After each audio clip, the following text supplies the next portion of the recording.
Hare Krishna, Hare Krishna, Hare Krishna. Is it? Hare Krishna.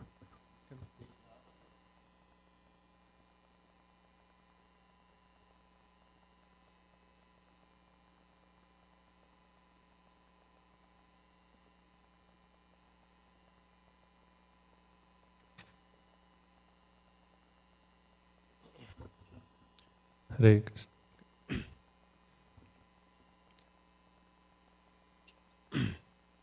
Jaya Jaya Radha Madhava Kunja Vihari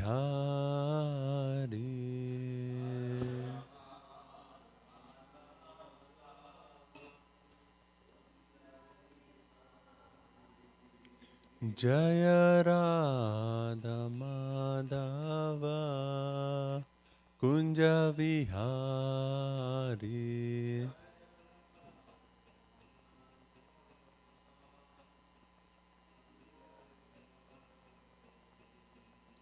Gopi Janavallabha Girivaradhari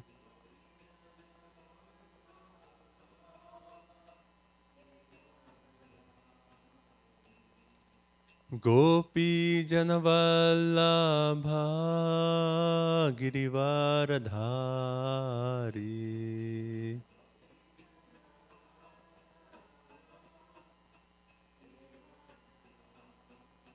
Yashodanandana Vraja Janaranjana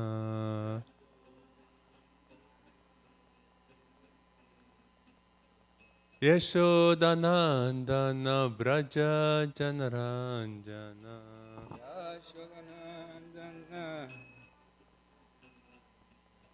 Yamunatira Vanachari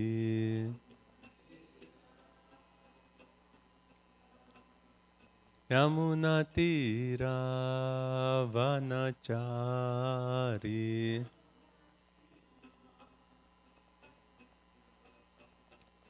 Jaya Radha Madhava Kunja Vihari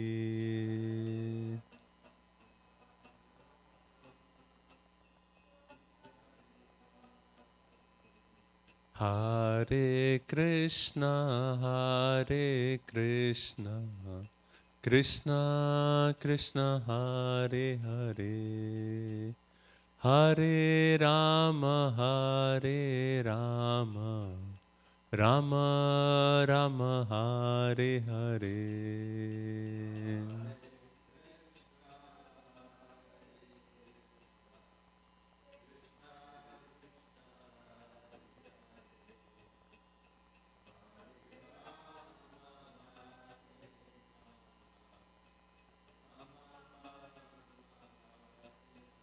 Jaya Prabhupada Jaya Prabhupada Jaya Prabhupada Srila Prabhupada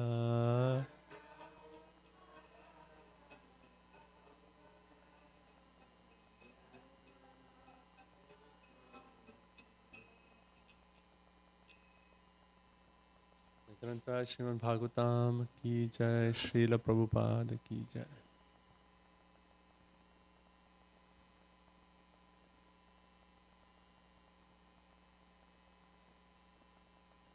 Om Namo Bhagavate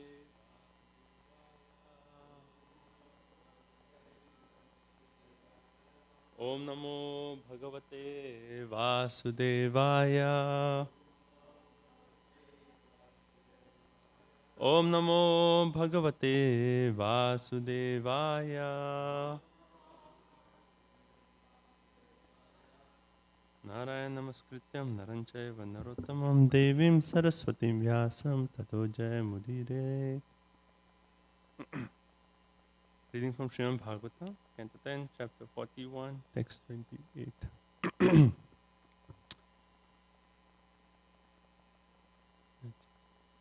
Drishtva muhu shrutam anudrata chetasam tam tat.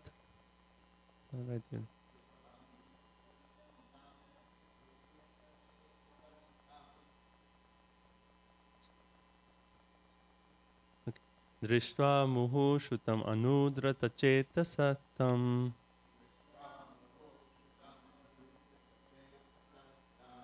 प्रेक्षानोत्स्मितसुदोक्षणलब्धमाना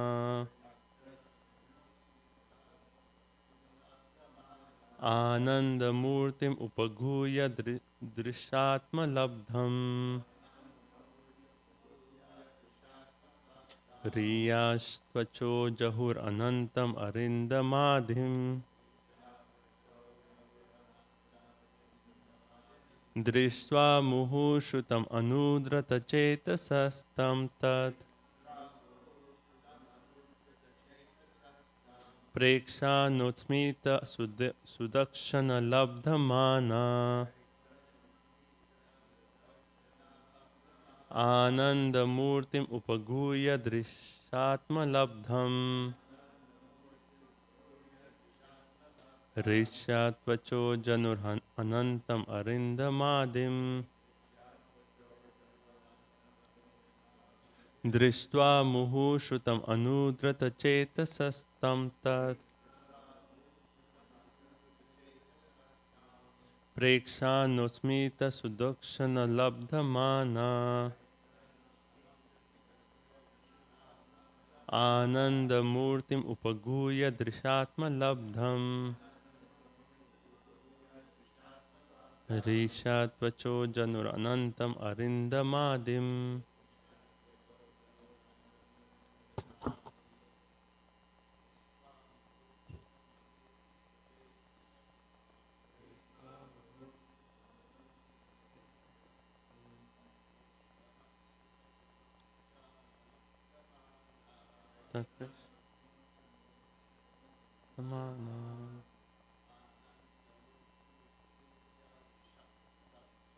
आनन्दमूर्तिम् उपगूह्य दृशात्मलब्धम्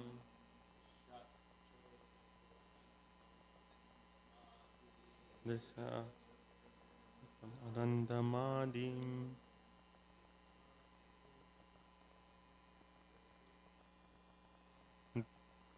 दशामुहुश्रुतसचेतसतम्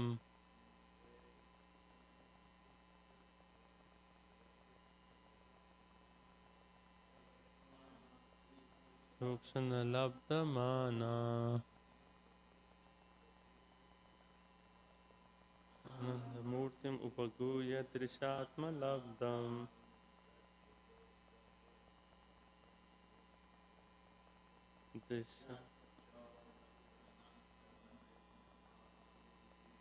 I think in the electronic devices that tat is in the first line. That's why the meter is not fast. But I think this is more accurate. I think in electronic devices that the tat of the second line is actually put in the first line. But I think this is more accurate in the meter wise. Yeah, correct. Yeah.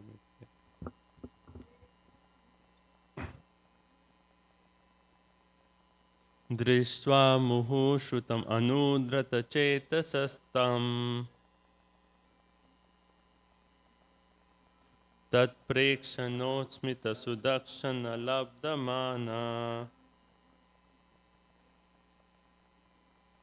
आनन्दमूर्तिम् उपगूह्य दृशात्मलब्धम् दृशात्वचो जनुरनन्तम् अरिन्दमादिम्. Yes. Drishtva, seeing, muhu, repeatedly, shrutam, heard about, anudrita, melted, chetasa, whose hearts, tam, him, tat, his, prekshana, of the glances, utsmita, and the broad smiles, sudha, by the nectar, ukshana, from the sprinkling, labdva, receiving, manaha, honor, ananda, of ecstasy, murtim, the personal form, upaguya, embracing, drisha, through their eyes, atma, within themselves. Labdham gained, Rishat erupting, Tvachaha their skin, Jahu they gave up, Anantam unlimited, Arim Dama O subduer of the enemies, Parikshit, Adim mental distress. Translation: the ladies of Mathura had repeatedly heard about Krishna, and thus, as soon as they saw him, their hearts melted.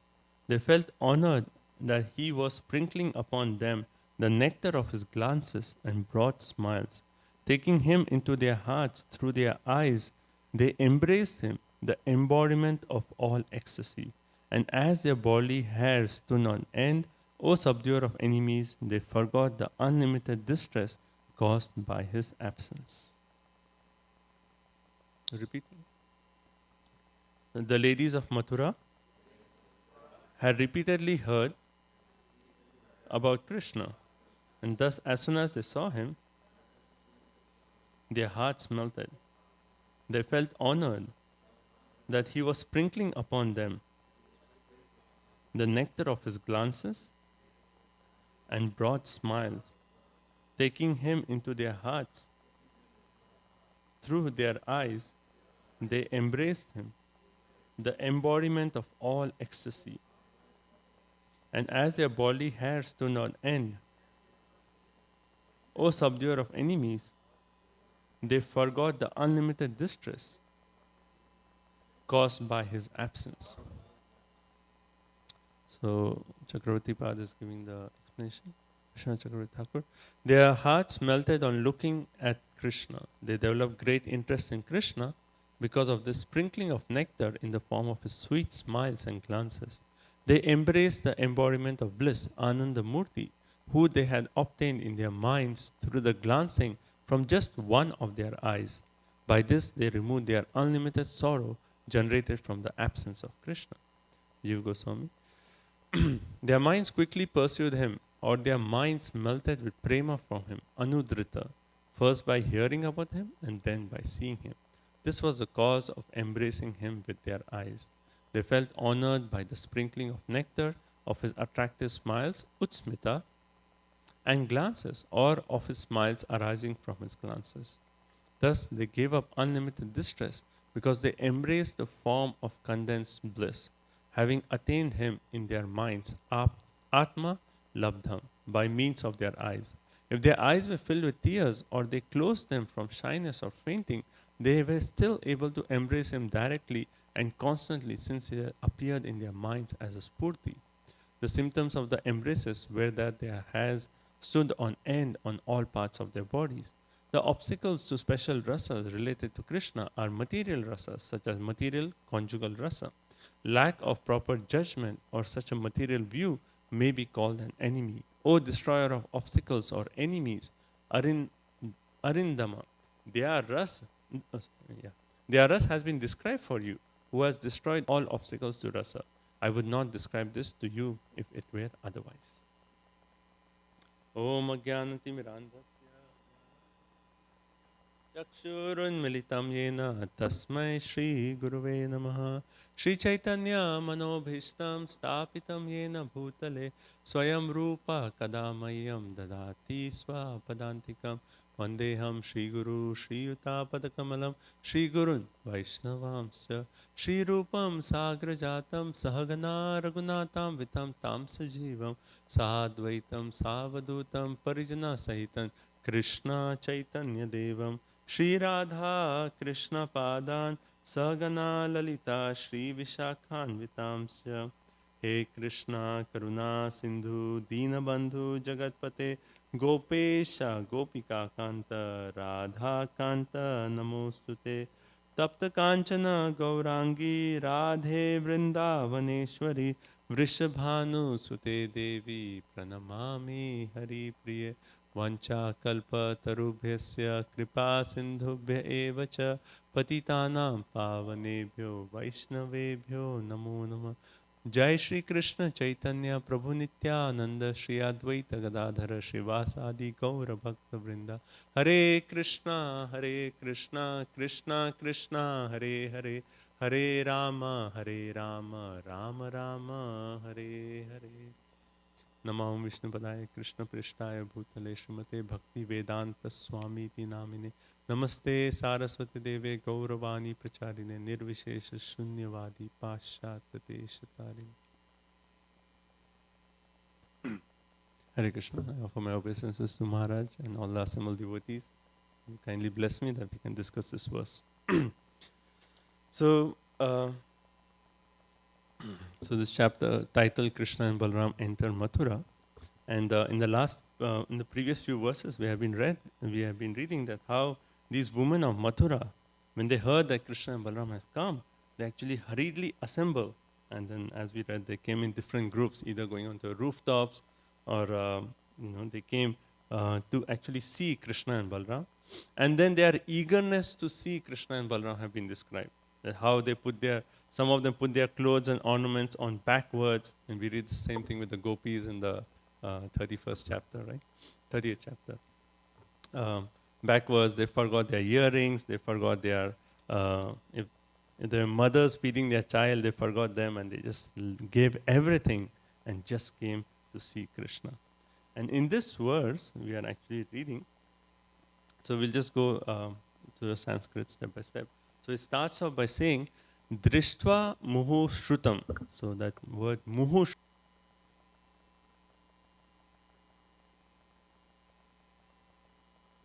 Muhu means repeatedly and shrutam means heard.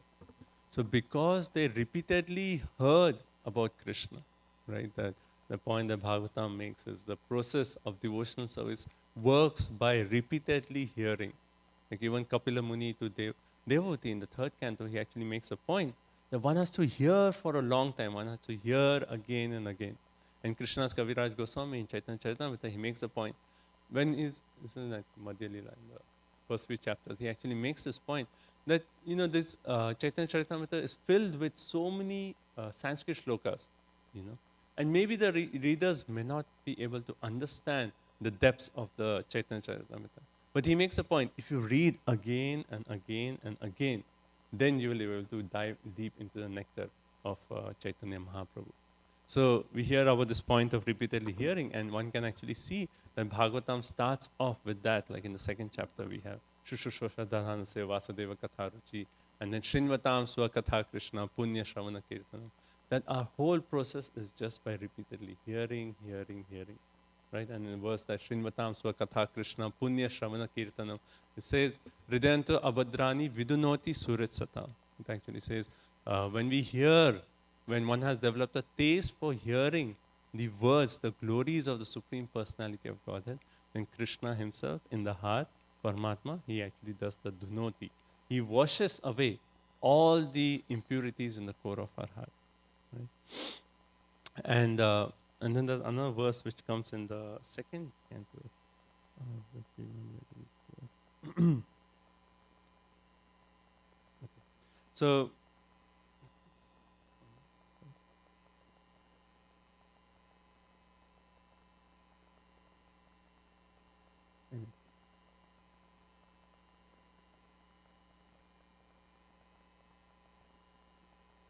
okay.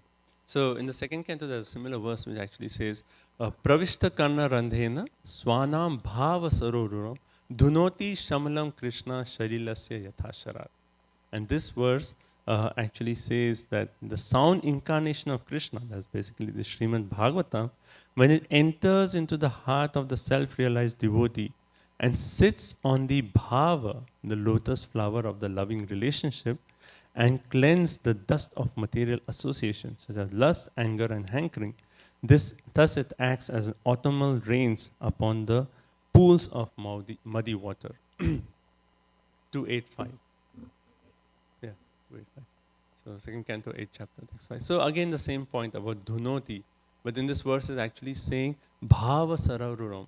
And Chakravarti Pada is actually explaining that lotus is actually a relationship with Krishna.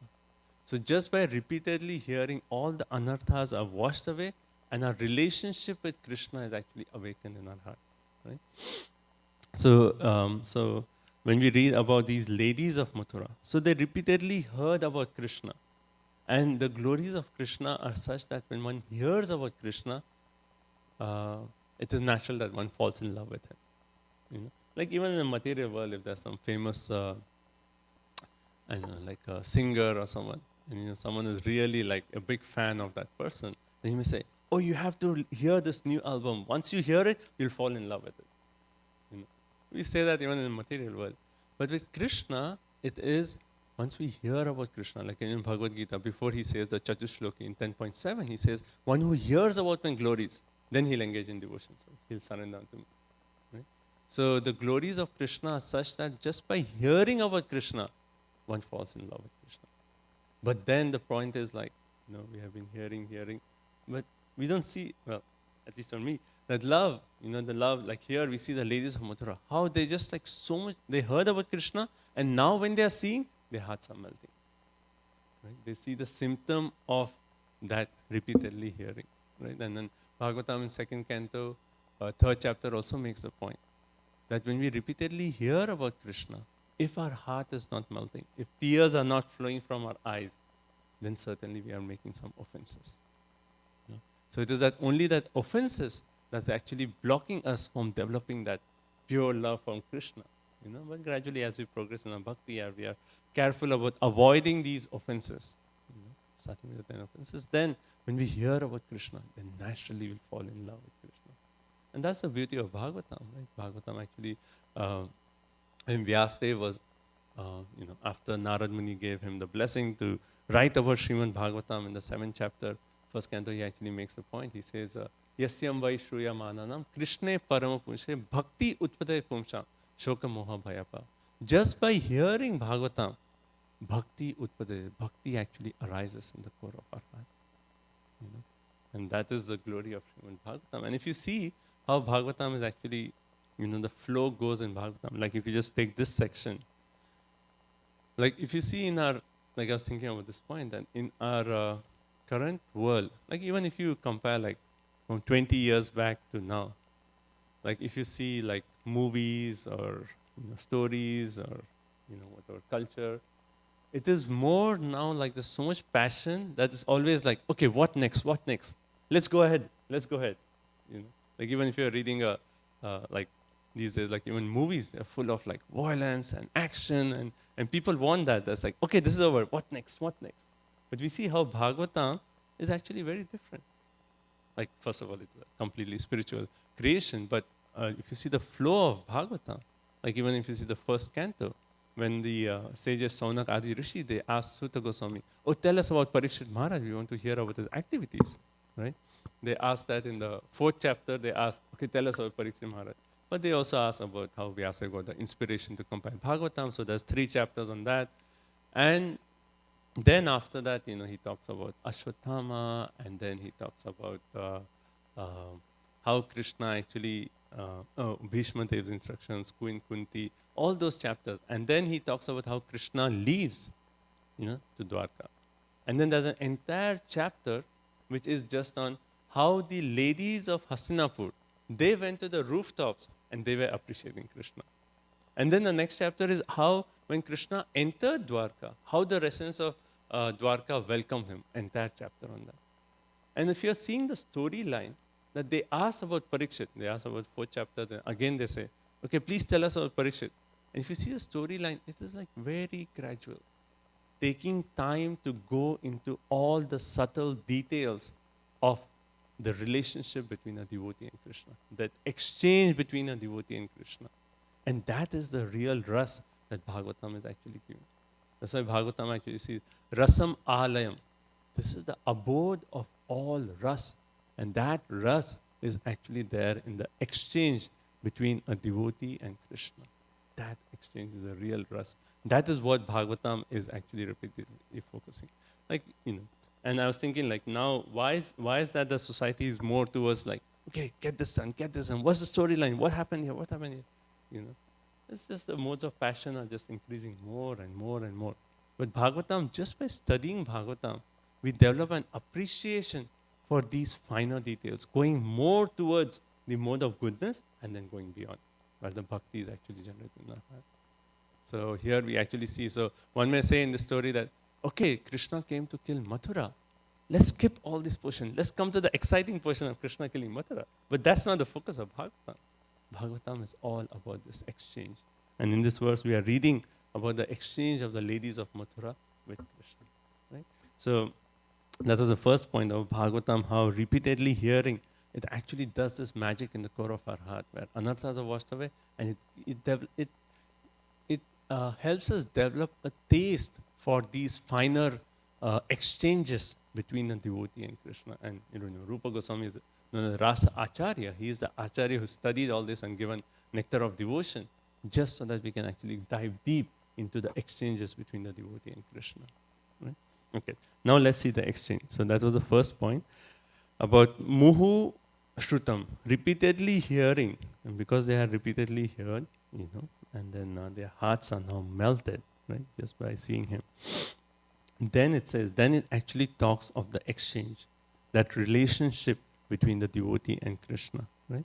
So what is from Krishna's side? So we'll analyze both sides of this. From Krishna's side, it says ukshana, that means sprinkle, and he sprinkled what? The nectar of his glances and broad smiles. So these ladies are looking upon Krishna. They have heard about Krishna again and again, and now when they are looking, their hearts are melting, right? And what is Krishna's reciprocation? He's just showering. It says sprinkling the nectar of his glances and smile. Right? And this is the other thing that we see in Bhagavatam, that the subtle aspects of the exchange between Krishna and his devotee. Right? Particularly like when you read in the first canto, Queen Kunti's prayers, which for many devotees like a most favorite section of Bhagavatam. But those prayers are so beautiful, right? And after that entire prayers, one may think that, okay, now such beautiful prayers Queen Kunti has composed. Now let's see what's Krishna's reaction. And what was Krishna's reaction to the entire thing, all those prayers? He just mildly smiled. That's what Bhagavatam says. He just mildly smiled. That's it. But that smile itself is described in that verse. It actually says, is so captivating, so enchanting, just like his own Yogeshwara. That means his own mystic potency. That is how Krishna's smile is. So it is like very subtle. Like that's what Bhagavatam, the exchange is so subtle. Just like a glance and a smile, and that's it. And that's like the highest thing there. You can see that exchange is like, going, there's like such a deep exchange with just that glance and a broad smile. Right? And then also like, we can see this in others, like when the ladies of Hastinapur, they were actually looking and composing all these prayers to glorify Krishna. That also is described that Krishna just glanced at them, he smiled at them, and that's the reciprocation. And then when Krishna mildly smiled, or that's in case of Queen Kunti, here it described, he sprinkled the nectar of his glance and smiled. Then what happened to these ladies of Mathura?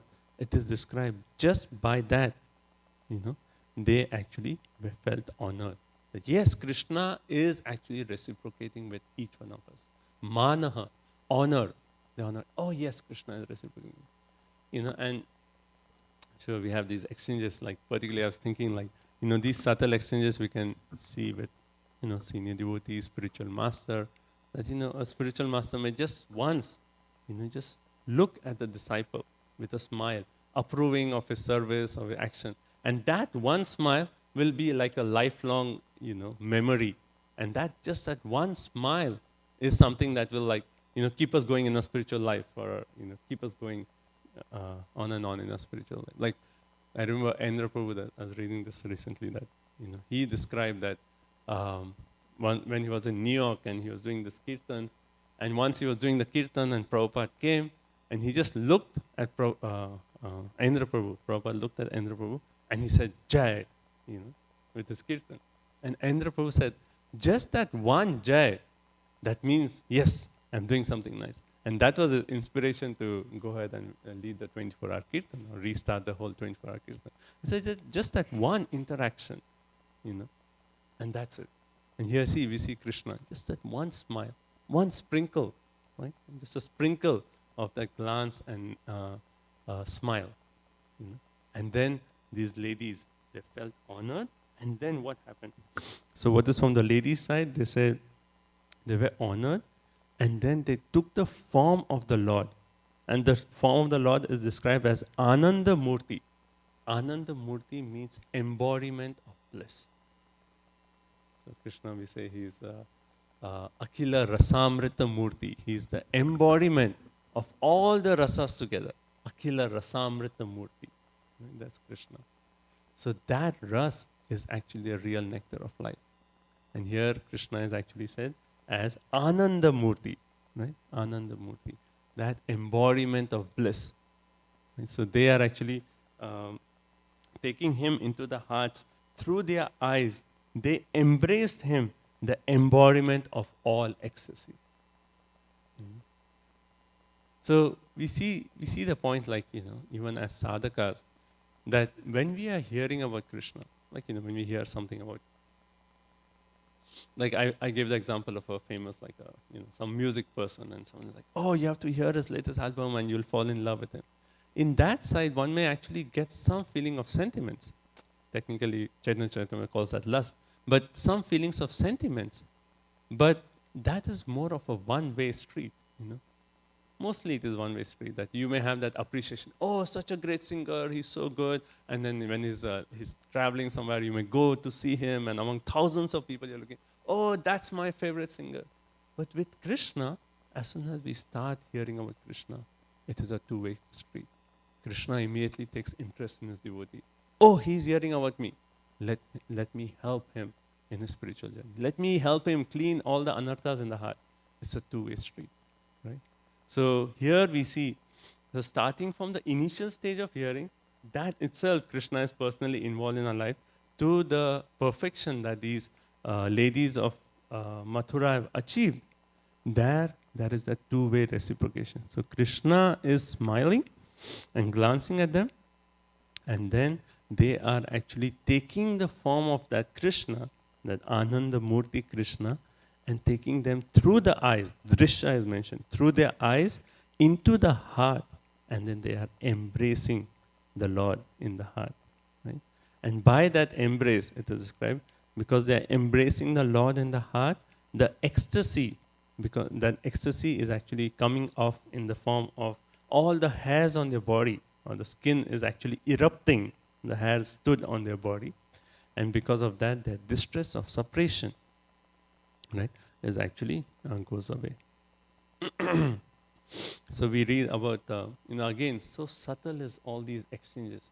One way so sweet and so subtle that these exchanges, like even we read about the queens of Dwarka, right? So when Krishna actually returned back to Dwarka, it is described that how these queens of Dwarka, when they saw Krishna, immediately they were so happy, They left everything and they were like, oh.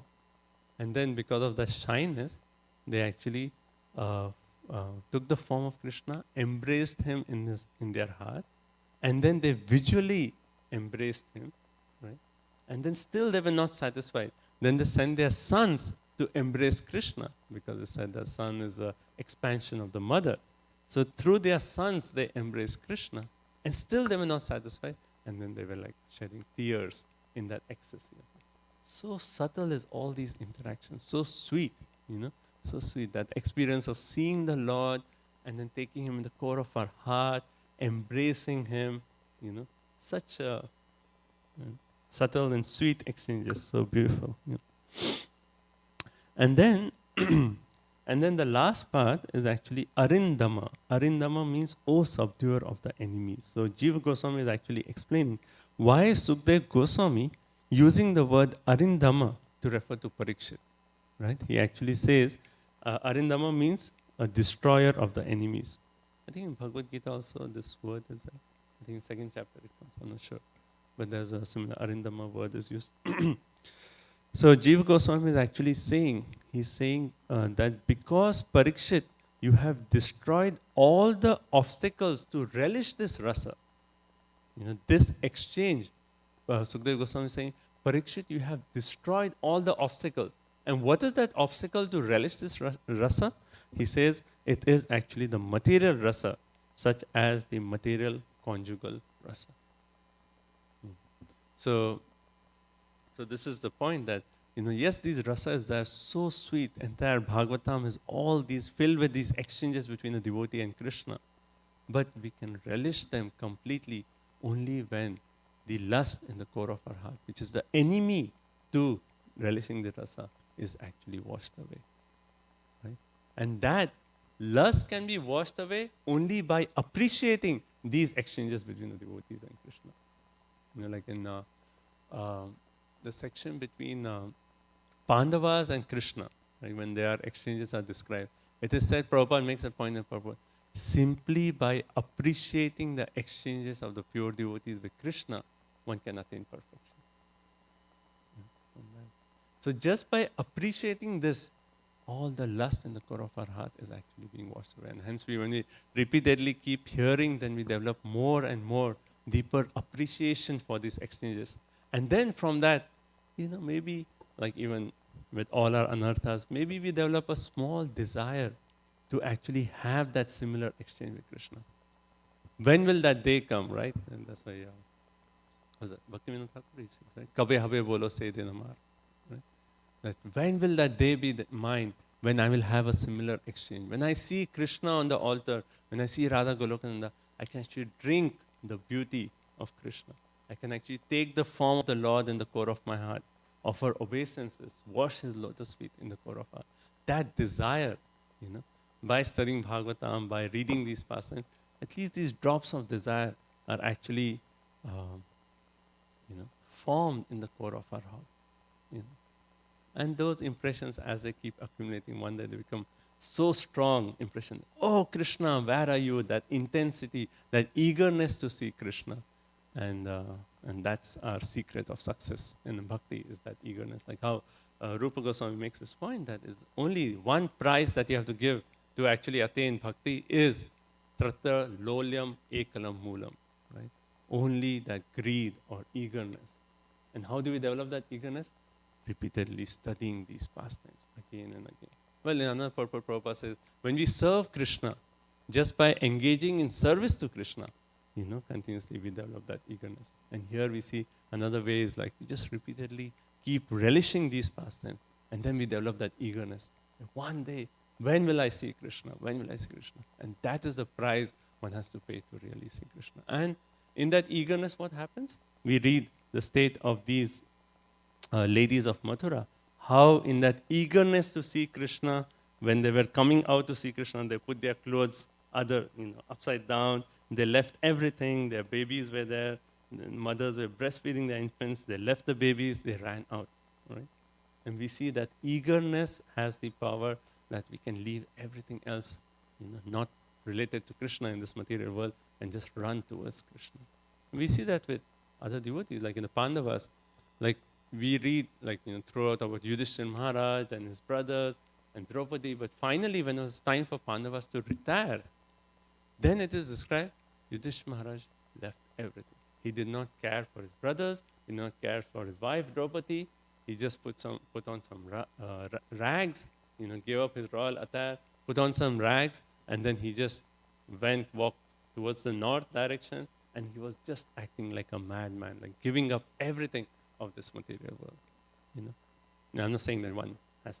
My point here is that eagerness becomes so powerful that all the material attachments and inclinations just goes away, and that eagerness can be obtained by repeatedly relishing these pastimes of the Bhagavatam, these fine, subtle exchanges between the devotee and Krishna, and developing that someday we can actually have that sweet exchange with Krishna. Okay, let's stop here.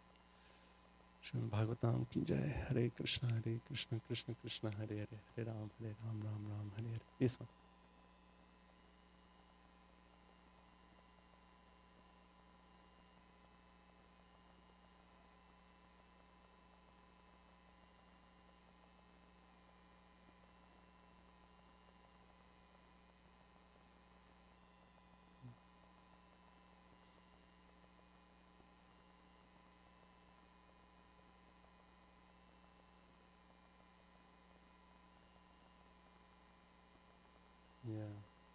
Yeah, thank you. So, like, one way, like, how can we understand these spiritual emotions? Right? Like, Prabhupada made the point that, the closest we can see is a relationship between a mother and a child. Mm. So, one way there is no, this is material, that is completely spiritual. They are diametrically opposite. But still, because we need some kind of reference, we see some exchanges. You know, even in this material world, we can, and you can see that experience, and with that experience, say, oh, how much more deeper will be that relationship with Krishna.